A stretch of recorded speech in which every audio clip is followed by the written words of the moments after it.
You are listening to the Built to Grow podcast.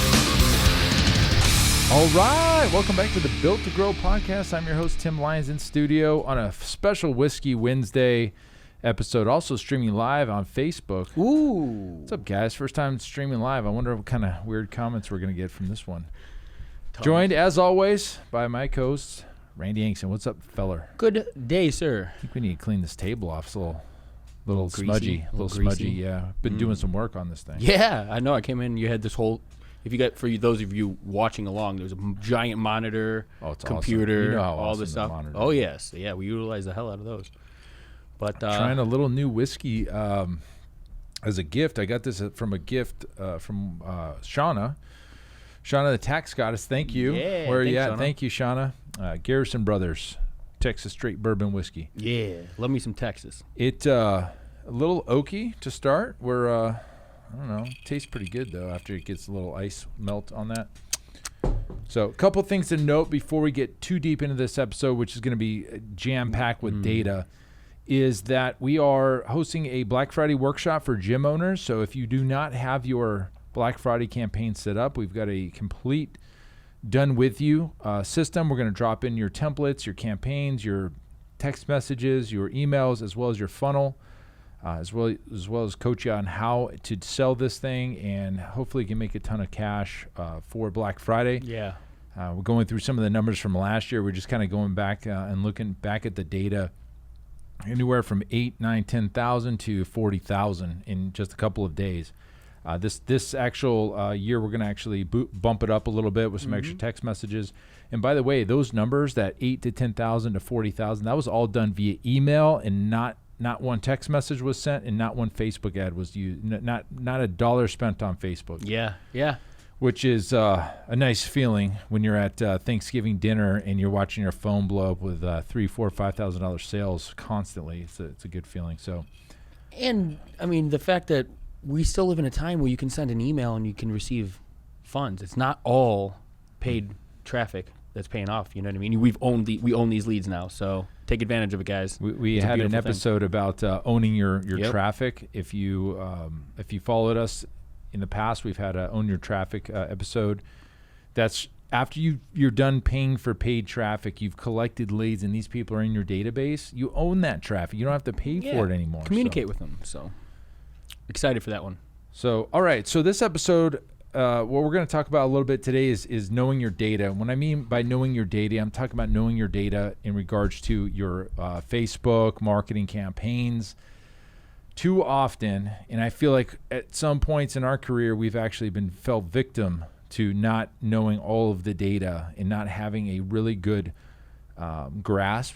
When we came up with Wicked reports and we were able to bring back in the revenue created from the ads, that gave us a better picture. But what I mean by this is we've been conditioned as gym owners, especially anybody that's on Facebook, you've been pounded by marketing gurus talking to you about how this client, we've got 30-cent leads, $3 leads, $4 leads for all of these campaigns we've been running. You should sign up with us.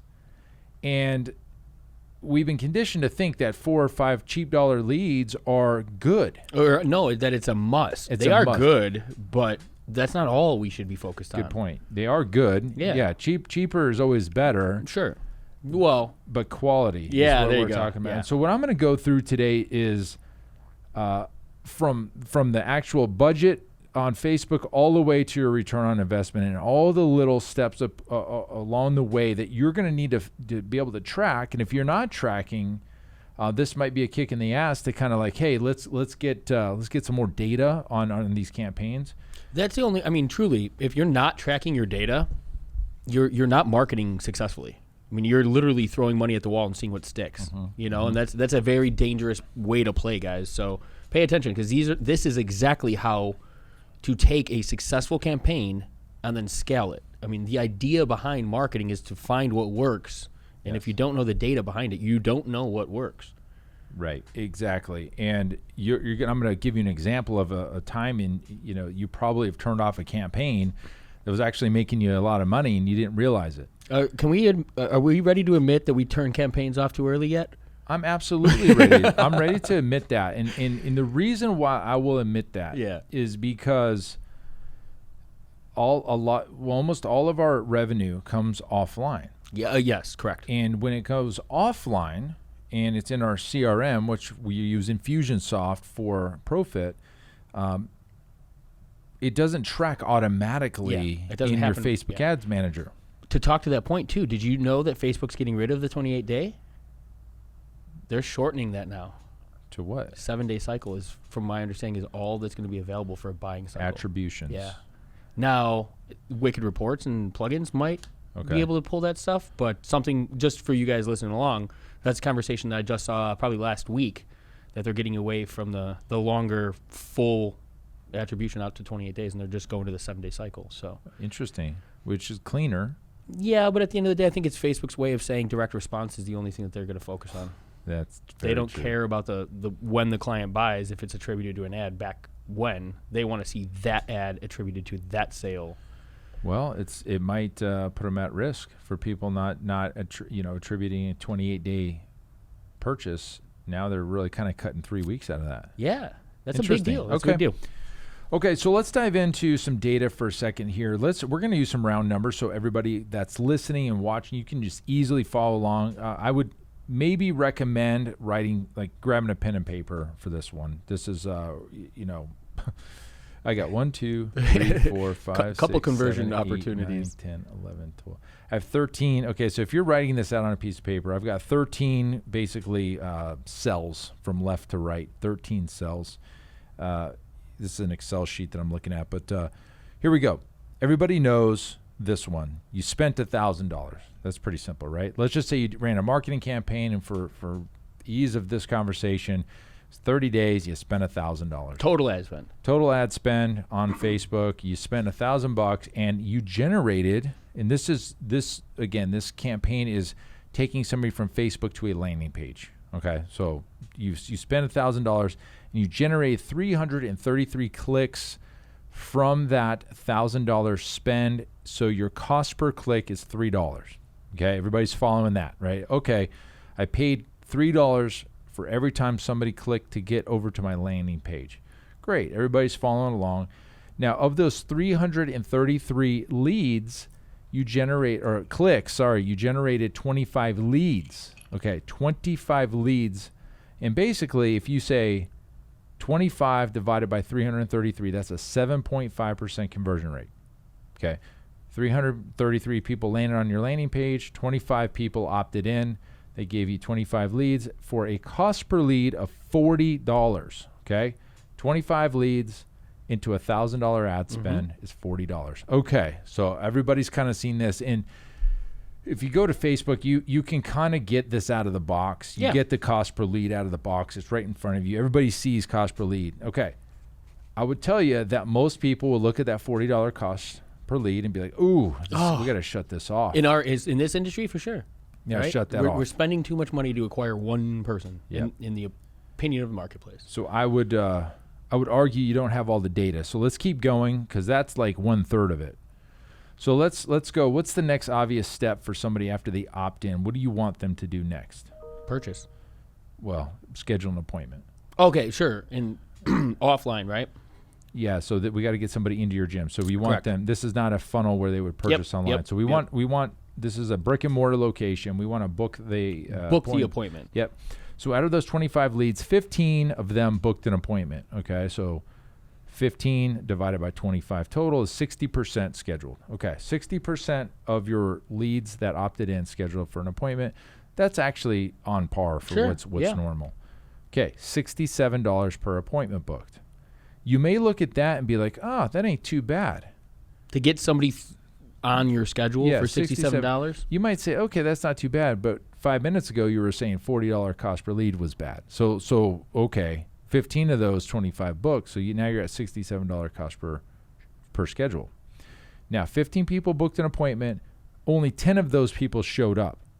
Okay, so 10 out of 15 is 67%. That, again, about on par. So we had $100 to get somebody to show up at your gym. Okay, so you have $100 appointments, and at that point you might be like, I'd probably pay $100 for the opportunity to convert somebody into a membership. Sure. So far, so good. Mm-hmm. So far, so good. Now you close 8 out of 10. Not bad. 80%. Someone's selling. So your cost per acquisition, meaning you converted those 8 people into a membership, cost per acquisition is $125. Ooh, all of a sudden that doesn't look too bad, does it? Would you pay $125 to sign somebody up at your gym? Yes. All day, unless you're selling $9 memberships. Let's say we're talking to the personal training facilities, the gym owners that have training studios that offer something, $200, $300, $400. Was it 120? 125. 125. I mean, for the most part, even in a group training model, that's pretty comparable to the cost of the first month. So you're breaking even. It's almost 1 month break even. Now, for this example, I use $200. So you sign them up for a $200 a month membership. Mm-hmm. You've already made $75 on month one. So you not only broke even, but you made $75, and then they're there month 2, month 3, month 4, and that's 100% profit. So, wait a minute. I thought $40 cost per leads were bad. But they bought my membership. So the point of this is you can't always look at cost per lead. That's not the defining. I would really like to see cost per acquisition. Absolutely. And in many situations, it's okay to go negative on a cost per acquisition because you know what the client lifetime value is. If you don't know what your client's worth to your business, you don't know what you should buy that client for. Correct. We've talked about this probably every episode since we started. It's an unfortunate thing, but what we're doing here, guys, is we want to educate gym owners on knowing all the data. For this particular situation, this is really easy to follow along. If you sold somebody into a $200 a month membership and it costs you $125 in ad spend to get that person to actually sign on the line, that's great. You have a return on ad spend, also known as ROAS of 1.6. That means for every dollar you spent, you get a return of $1.60. And that's a great campaign. Absolutely. That's an amazing campaign. You should high five yourself and pat yourself on the back if you're doing these types of numbers. And we can attribute that to almost like any other investment in the world, right? You put money into a savings account. What is it paying you back at? Like 2%. You know what I mean? Right? Some whiskey. Hold on. Wait. You didn't hear it. There it is. But that's the thing. So, for every dollar you spend, you get $1.60 back. That you can't find that in traditional. A savings account, you'd be hell-bent to find something like that right now. No. So if you have the availability of marketing with data and understanding the intention and what you're trying to accomplish out of it, that's a great use of your cash. That is multiplying capital into your business. And it's 100% an investment. Now that situation, you all of a sudden can see how marketing is an investment and not an expense, right? Should be. Agreed. So that was the point of this episode, was to get you guys to understand that it's not about the cost per lead. It's not about the cost per show. It's not about the cost per schedule. It's the cost per acquisition. I'll throw something on top there too, because something that each of those are conversion percentages or conversion opportunities, right? You need somebody to schedule the consultation. Then you need somebody to show up for the consultation. Mm-hmm. What do we do every single day to address that middle portion? You want to know where a $40 cost per lead sucks? When you don't have the opportunity to convert that lead. So, right. The CLA, a system in place. What are you doing with the leads that come into your business? This is exactly why we're not so concerned with the total number of leads that come into a business anymore, but the quality and the conversation that takes place with each of the leads that do. Yep, and communication and Yeah. follow-up. Yep. Yes, you can have a list of leads and never speak to them, and that's about all they're worth. Exactly. It's a piece of paper that they're on. We talk about it all the time, right? Every time you go back and you re-nurture or you open up conversation to a lead that you've acquired one time, you're reducing the cost of that because you're increasing the opportunity for conversion. And I don't know, like this is what everybody needs to understand when it comes to marketing. This is more important than anything you're going to do when it comes to the marketing itself. If you Yeah. can't understand it, then don't worry about the offer. Don't worry about the hook, the play, all of that. You have to understand your numbers first to know what you not can, should, but should be spending to acquire clients. Because ultimately, if you outspend your competition, you're going to win. You need to know that outspending them is still a win in the end of the day, though. And you would only know to outspend them if you know and you feel confident that you're marketing at a profit, you're marketing, your cost per acquisition is, you know what your clients are worth. Those are the things that give you the confidence to continue to push the ad spend. If you're the type of gym owner that is looking to spend the least amount as you can, and you pucker up. Yeah. Every time you look at the ads manager, and you're looking, gosh, golly, we spent, $1,000. Think about this, guys. In normal gyms that we work with, the client lifetime value is $2,600 to $3,000. If you spend $1,000, it's a third of a client. If you make one sale, you've made your money back. You've made your money back. So, is it? Well, I wouldn't say it's gambling. It's investing. It's a risk. It's a risk. Sure. You could do all this work and get zero leads, and now you should probably pucker up. But if you're getting leads, and those people are put into a system, we developed and designed the client life cycle automation, and we coach our clients, and we give you a system to put all those lead sources, like the Facebook ad campaign, get them into a system that automates the follow-up process. So maybe you're out there training on the gym floor when that lead came in, and that lead's already booked an appointment. Exactly. And by the way, you may have heard a little ding on my computer while I was going. That was an actual website lead that came in for our unlimited training offer. Nice. It came in. I didn't look to see if they booked yet, but I know they're getting nurtured right now. Yeah, exactly. They're getting taken Peace care of mind. So they got a voicemail, they got a text message, they got an email, and the front desk is probably picking up the phone right now. They're calling them. I could walk up to the front desk and there's a red light on right now. So take the marketing, take your campaign seriously, and not just the offer we talked about last episode, and not just like shotgunning approach, but having a system in place, guys. I can't stress this enough.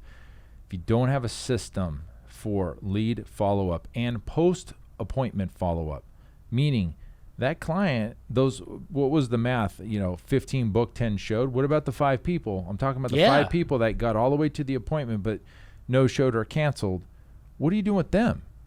We've got a system taking care of. That's our CLA. It's all on the computer. It's all there. It's developed for you to win. Let's be honest. It's to get you to win. So I've done a lot of screen shares in the last week and a half with individuals about the CLA. And I think that aspect of it, the post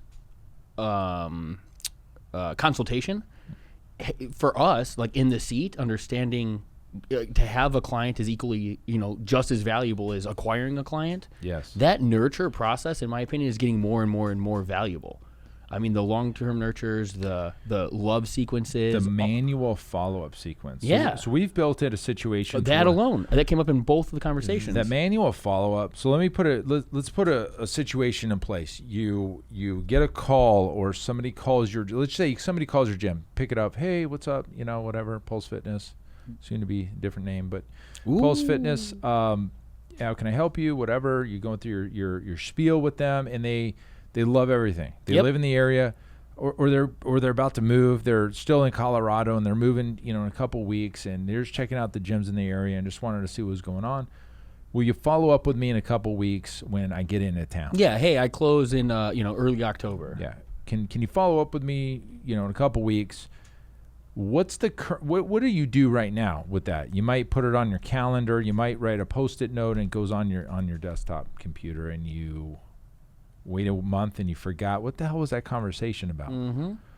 We've created a manual follow-up automation. It's funny because it's an oxymoron. It's a manual automation. Yeah. Manual automation. So it allows you to put in the date that you want to follow up with somebody, and it automatically remembers to follow up with that person. And guess what? We've converted more leads that way into members than I can count in just from that one thing. And that's one of 10 outcomes. So 1/10 of what is out there is the manual follow-up. Yeah, absolutely. I love the delayed start too. So, client comes in today. Well, even today, right? Friday, we're recording this. I want to begin your trial, but I'm not going to begin until Monday. Yes. Oh, well, I don't want to send that client today's email that they should be receiving on Monday. So we input a date, hit send or save. That client receives Monday's communication on Monday, day one of their trial, as opposed to today. Or you having to remember to send it on Monday. Exactly. That's or the human element. And then after that, every single correspondence that you typically want to have your new trial member receive, you never have to think about it again. It's done once, created once, it's in a system, and now you hit literally save on their contact record, and it is sent. Yeah, think about your gym. Who's in charge of that communication? Is it your fitness director? Is it you as the gym owner? Is it your coaches are supposed to be the ones following up? Forget all the human element. They're going to forget. They're going to call in sick. Zach's on vacation for a week. Like, what happens now? Well, it's all automated. I don't have to worry about it. Exactly. Forget about it. Forget about it. It's a beautiful thing. Forget about it. Data, and then track the data. Data, systems. Treat this as a business. I don't know what to say. Treat this as a business. Take care of your leads. Your contact list. There's money there. Pay attention. I think a lot of this, and as we continue to, I don't know, the podcast always gives me ideas about like what we do and how we can, how we can redeliver value. And the data, systems, all of this is the business. This is the nuts and bolts behind the scenes, right? We understand, everybody shows up and understands they need to train a client well. They need to provide results. The program design should be a thought. All of that stuff's the obvious stuff. But what separates the mom and pop shop from a true business that has legs and will get where the gym owner desires or ever imagined it going is when you stop and you peel back the layers and you go, okay, what am I missing? And I don't want to say unfortunately, but guys, some of these things are an investment, but they're an investment one time usually, or a small monthly reoccurring or things like that.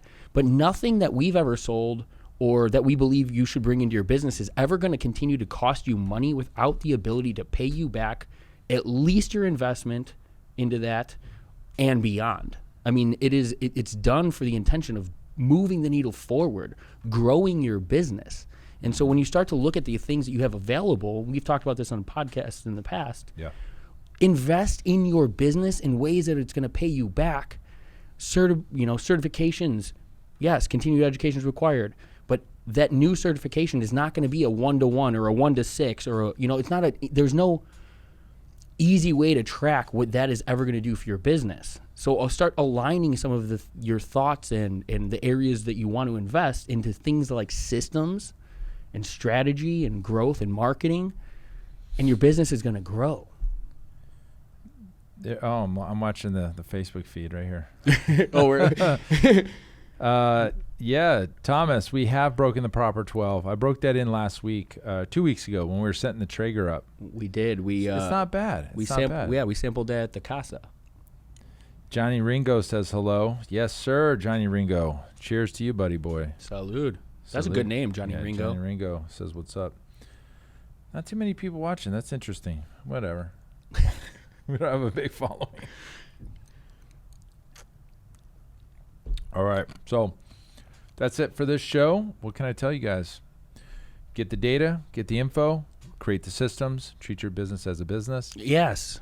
And it'll pay you back like one. It's an investment. So guys, we'll see you on the next episode. Bye.